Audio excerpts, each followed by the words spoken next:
Right now, almost two-thirds of Americans are overweight, and by 2030, more than half our population may be clinically obese. Childhood obesity has tripled, and most of them will grow up to be overweight as well. The United States may be in the midst of raising the first generation since our nation's founding that will have a shorter predicted lifespan than that of the previous generation. The food industry blames inactivity. We just need to move more.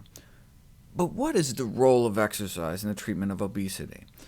There is considerable debate in the medical literature today about whether physical activity has any role whatsoever in the epidemic of obesity that's swept the globe since the 80s.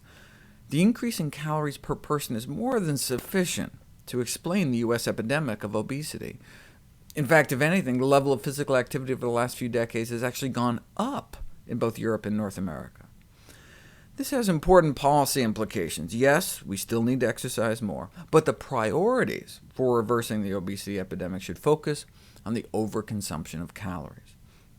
To work off the increased caloric intake, which for kids is like an extra can of soda and small fries, compared to what they were eating back in the 70s, and for adults, like an extra Big Mac a day, to work that off, we'd have to walk like 2 hours a day, 7 days a week. So exercise can prevent weight gain, but the amount required to prevent weight gain may be closer to twice the current recommendations.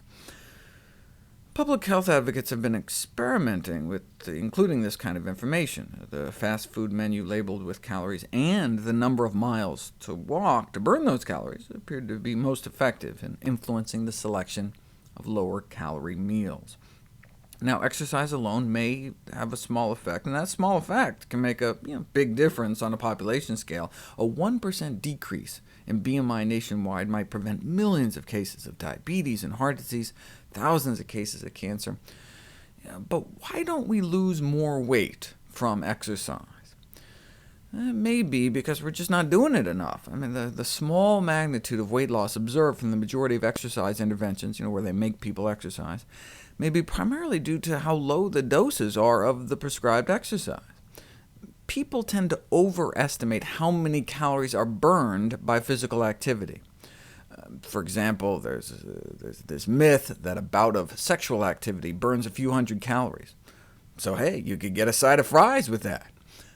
But if you actually hook people up and measure energy expenditure during the act, and your study subjects don't get too tangled up with all the wires and hoses, though it may be nearly the metabolic equivalent of calisthenics, given that the average bout of sexual activity only lasts about 6 minutes, a young man might expend approximately 21 calories during sexual intercourse. Of course, he would have spent roughly one-third that just lying around watching TV, just basal metabolism. So the incremental benefit is plausibly on the order of 14 calories. So maybe we could have like one fry with that.